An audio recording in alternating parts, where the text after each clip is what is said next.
In the last 12 months alone, central banks around the world purchased more than 1,000 tons of gold. That level of accumulation hasn't been seen in over 50 years.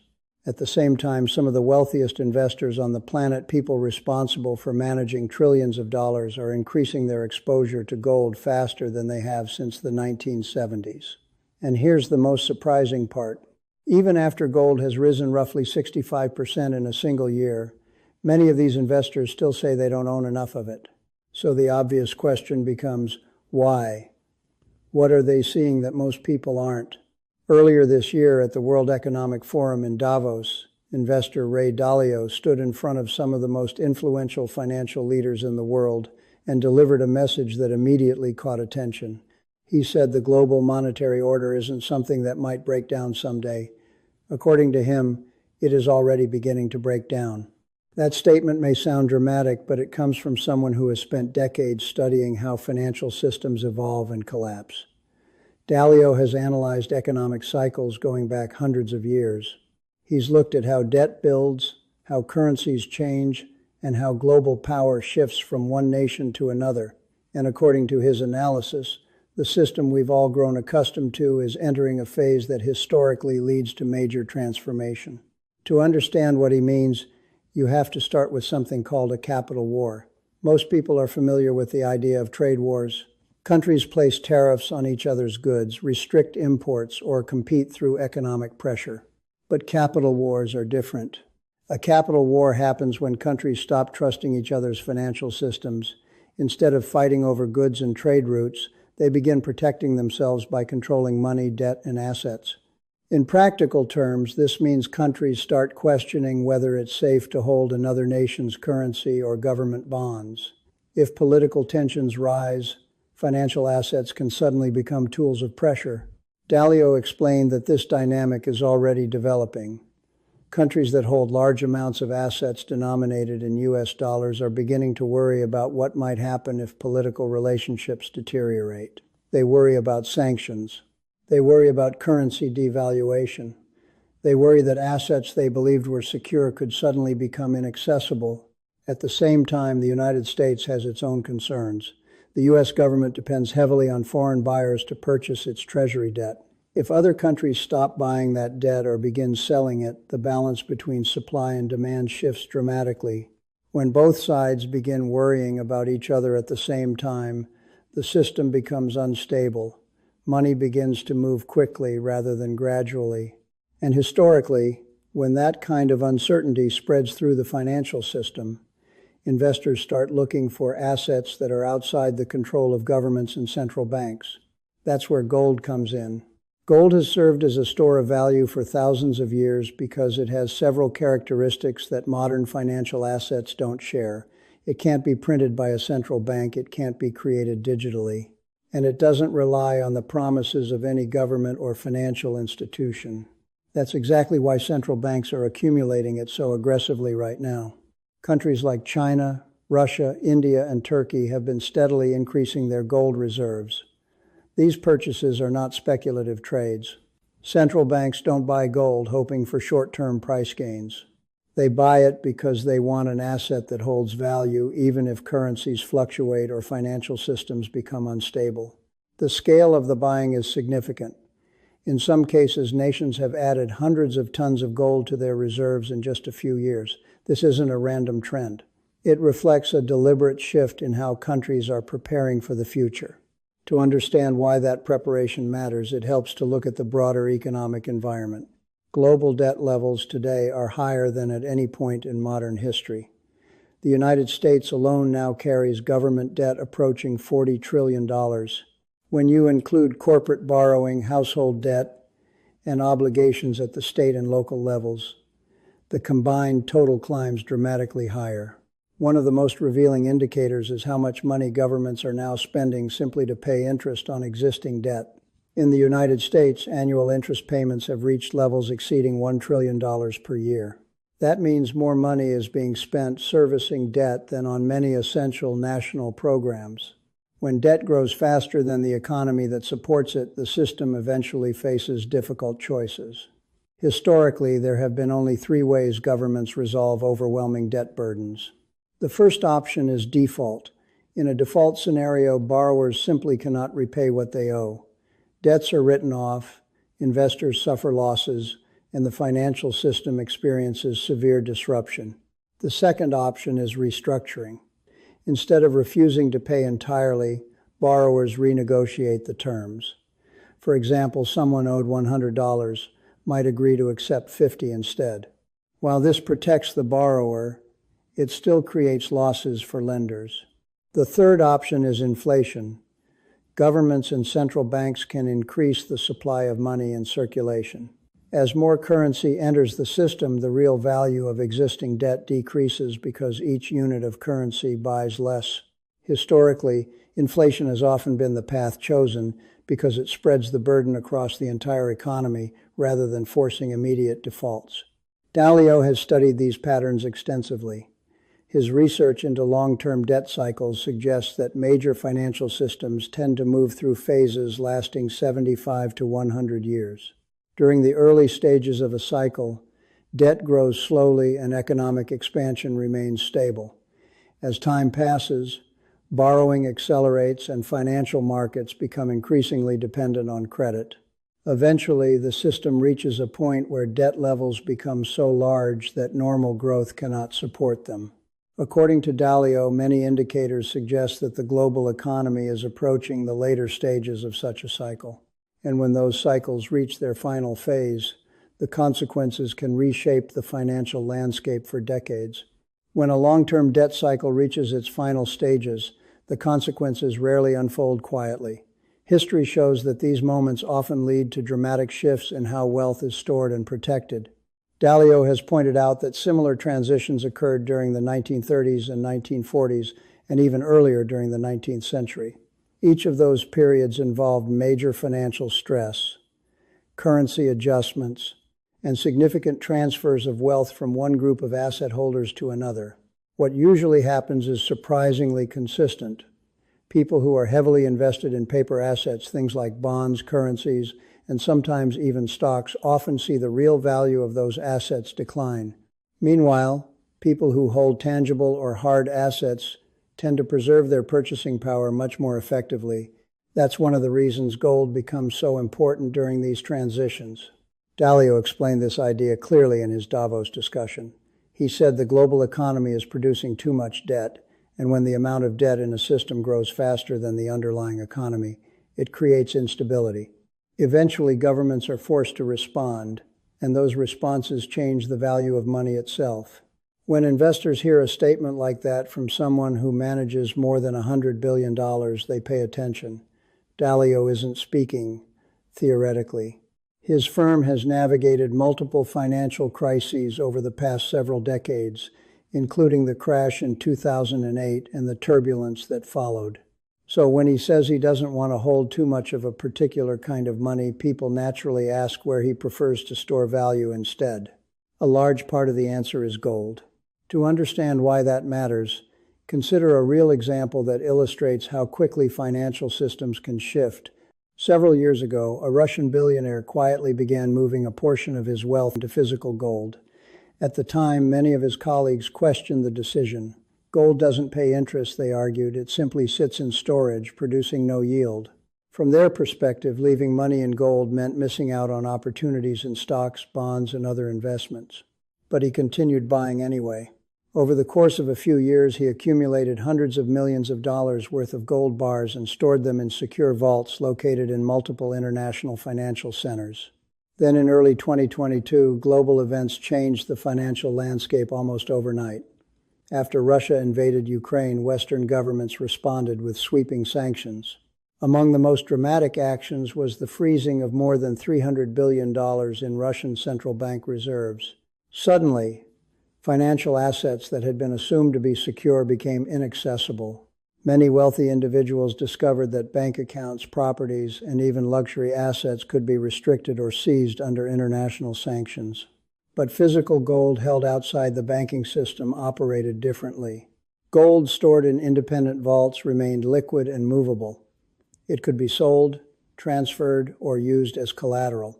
It did not depend on the permission of a financial institution or government authority. The contrast between those two situations became a powerful example of why some investors value assets that exist outside traditional financial structures. Gold occupies a unique position in that regard. It is recognized globally as a store of value, yet it does not rely on the policies of any single country. That independence becomes particularly important during periods of geopolitical tension or financial conflict. This brings us back to the idea of capital wars. In a capital war, financial systems themselves become tools of influence and pressure. Governments may restrict access to banking networks, freeze reserves, or limit the movement of capital across borders. These actions are powerful because modern economies rely heavily on interconnected financial systems. If access to those systems is restricted, entire sectors of wealth can become temporarily immobilized. Gold operates differently because it exists independently of those networks. This independence is one of the reasons central banks continue to hold gold as part of their reserves, even in an era dominated by digital finance. Another story helps illustrate how individual investors sometimes apply similar principles. During the economic uncertainty of 2020, a woman named Jennifer began reassessing her financial strategy. She was in her early 50s and had spent decades saving for retirement. By that point, she had accumulated approximately $850,000. The volatility of the markets during that period made her uneasy. She remembered how the financial crisis of 2008 had affected many investors, and she wanted to avoid a similar experience.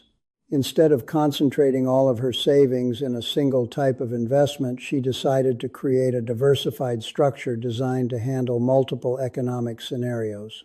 She placed a portion of her portfolio into physical gold stored securely in professional vaults. Another part of her investments went into companies with strong pricing power, businesses capable of increasing prices if inflation accelerated. She also kept a significant allocation in short-term government securities to maintain liquidity. That portion of her portfolio allowed her to take advantage of opportunities during market downturns. The remaining portion went into productive assets such as infrastructure and other tangible investments. Over the next several years, markets experienced periods of volatility. Stock prices rose and fell, interest rates changed rapidly, and bond markets faced pressure as yields increased. Yet her diversified structure allowed her portfolio to remain relatively stable. The gold allocation served as protection during moments when other assets struggled. The companies with strong pricing power adapted well to inflation, and the liquid portion of her portfolio gave her flexibility during periods of uncertainty. The point of that strategy was not to predict the exact future of financial markets. Instead, it was designed to remain resilient under different possible outcomes. That concept of resilience is central to Dalio's thinking as well. Rather than attempting to forecast every market movement, he emphasizes building portfolios capable of surviving a wide range of economic conditions. And in that framework, gold plays a specific role. It acts as a hedge against systemic risk. When confidence in currencies weakens or financial systems face stress, gold historically tends to maintain value. But to fully understand why many governments and investors are increasing their gold allocations now, we need to examine how financial conflicts between nations have unfolded in the past. Because once you see how those conflicts operate, the current shift toward gold begins to make much more sense. To understand why Ray Dalio is warning about a potential capital war, it helps to look at history. Financial conflicts between nations are not a new phenomenon. In fact, they have shaped global politics many times before. One of the clearest examples happened in 1956 during the Suez Crisis. At that time, Britain and France launched a military operation against Egypt after Egypt nationalized the Suez Canal. The conflict quickly became a major international issue. While military forces were involved, the United States had a powerful financial lever it could use instead of direct military intervention. The U.S. government made it clear that it could sell large amounts of British government bonds. If that happened, the British pound would collapse under the pressure of massive selling. Britain depended heavily on international financial stability, so the threat alone was enough to create enormous economic pressure. Within 48 hours, Britain agreed to withdraw. The lesson from that event was simple but powerful. Financial systems can become tools of geopolitical influence. Countries don't always need tanks or missiles to exert pressure. Sometimes control over currency markets, government debt, or financial reserves can achieve the same outcome. This is what Dalio refers to when he talks about capital wars. Instead of armies clashing, nations compete by using money, debt, and financial access as strategic weapons. And according to Dalio, we may be approaching a period where those kinds of tensions increase again. One of the biggest indicators of this shift is what countries are doing with their reserves. For decades, many nations held large quantities of U.S. Treasury bonds as a core part of their financial reserves. These bonds were considered extremely safe and liquid. However, in recent years, several countries have been gradually reducing their holdings of those bonds. China, for example, has reduced its U.S. Treasury holdings by hundreds of billions of dollars over the past few years. Other nations, including Japan and several European countries, have also trimmed their exposure. At the same time, these same countries have been increasing their gold reserves. China alone added more than 200 tons of gold in a single year. Turkey significantly increased its holdings as well, and India has continued building its reserves steadily. When central banks behave this way, it usually signals a long-term strategic decision rather than a short-term market trade. Governments do not accumulate hundreds of tons of gold because they expect a quick price increase. They accumulate gold because they want an asset that maintains value regardless of what happens to currencies or financial systems. This shift becomes even more logical when you consider the role of sanctions in modern geopolitics. Over the last decade, financial sanctions have become one of the most commonly used tools of international pressure. Governments can restrict access to global payment systems, freeze foreign reserves, or block certain financial transactions. While these actions can be effective, they also create incentives for other countries to reduce their reliance on financial systems controlled by potential rivals. If a nation fears its assets could be frozen or restricted during a political dispute, it naturally looks for alternatives. Gold offers one such alternative. Unlike digital bank reserves or government bonds, gold does not rely on the financial infrastructure of another country. It can be stored domestically or in neutral locations, and its value is recognized almost everywhere in the world. This independence explains why gold remains the second largest reserve asset held by central banks globally after the US dollar. For individuals, the logic can be similar, though the scale is obviously different.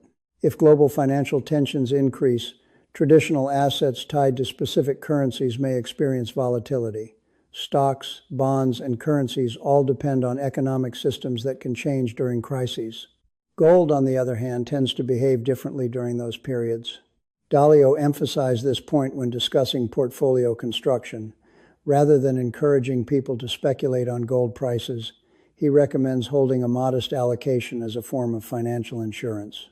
His typical suggestion is that gold should represent somewhere between 5 and 15% of a well-diversified portfolio. The purpose of that allocation is not to maximize short-term returns. Instead, it's meant to protect purchasing power when other assets struggle. History provides several examples that illustrate this pattern. During the 1930s, the United States experienced the Great Depression, stock markets collapsed, and many financial institutions failed. During that period, governments eventually raised the official price of gold in an effort to stabilize the economy. People who held gold during that transition preserved more of their wealth than those who held only financial assets tied to the banking system. Another example occurred during the 1970s. Inflation accelerated dramatically across many countries, eroding the value of currencies and government bonds. During that decade, the price of gold rose from approximately $35 per ounce to more than $800. That increase reflected a major shift in how investors protected their wealth during a period of monetary instability. The pattern repeated again during the financial crisis of 2008. As banks struggled and markets collapsed, investors looked for assets that could hold value outside the banking system. Gold prices rose significantly during that period as well. What's interesting today is that despite a strong recent rise in gold prices, many institutional investors still believe their portfolios are underexposed to gold. From their perspective, the price increase is not the main issue. The more important question is how much gold they hold relative to other assets. If central banks and large institutional investors decide they need to increase their gold allocation even slightly, the total demand could be enormous because of the scale of capital they manage. That is one reason analysts pay close attention to central bank purchasing patterns. When governments collectively accumulate thousands of tons of gold, it often signals a shift in how they view the stability of global financial systems. Dalio's broader message is not that gold will solve every financial challenge or that it will always outperform other investments. Instead, he argues that gold plays a unique role within a diversified strategy. It is one of the few assets that has consistently maintained value across different monetary systems, political environments, and economic cycles. And that role becomes particularly important when the global financial order begins to change. When Ray Dalio talks about the global monetary order changing, he isn't suggesting that everything will collapse overnight. Financial systems rarely disappear instantly. What usually happens instead is a gradual shift in how money, debt, and trust operate between countries and institutions. For decades, the U.S. dollar has been the dominant reserve currency in the world. Governments, corporations, and central banks hold trillions of dollars in U.S. Treasury bonds and other dollar-denominated assets. This system has given the United States enormous financial influence because global trade and financial markets rely heavily on the dollar. But no monetary system lasts forever. History shows that reserve currencies eventually change. Before the U.S. dollar, the British pound served as the dominant global currency. Before that, other empires had their own financial systems that eventually faded as economic power shifted. Dalio's research into centuries of financial history shows that these transitions tend to occur when several pressures appear at the same time. One of those pressures is rising debt. Another is geopolitical tension between major powers. A third is the gradual loss of confidence in the stability of the existing system. When those forces combine, countries begin preparing for a different financial landscape. That preparation is exactly what we're seeing in the behavior of central banks today. Instead of relying entirely on financial assets tied to another country's currency, many governments are diversifying their reserves. They are still holding dollars, but they are also increasing their ownership of assets that exist outside the traditional currency system. Gold plays a central role in that diversification. Unlike currencies, gold is not tied to the economic policies of a particular government. Its value does not depend on interest rate decisions, fiscal spending, or the creditworthiness of a borrower. This makes it particularly useful during periods of uncertainty. Dalio often describes gold not as an investment designed to generate income, but as a form of financial insurance. Insurance, by definition, is something people hope they never need to rely on. But when unexpected events occur, it can provide protection that other assets cannot. That's why he recommends maintaining a consistent allocation rather than trying to trade gold based on short-term price movements. If someone has a portfolio worth $100,000, for example, a 5 to 15% allocation would mean holding somewhere between $5,000 and $15,000 in gold. For someone with $500,000 invested, that range would increase proportionally. The exact percentage can vary depending on individual circumstances and risk tolerance. But the principle remains the same. Gold is meant to balance a portfolio rather than dominate it. Dalio also emphasizes the importance of understanding how different assets behave during economic stress. Stocks, for instance, represent ownership in companies. Over long periods of economic growth, businesses can generate significant returns for shareholders. Bonds represent loans made to governments or corporations. In stable environments, they provide predictable income through interest payments.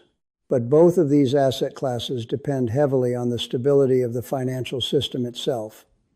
If inflation rises sharply, bond values can fall because fixed interest payments lose purchasing power.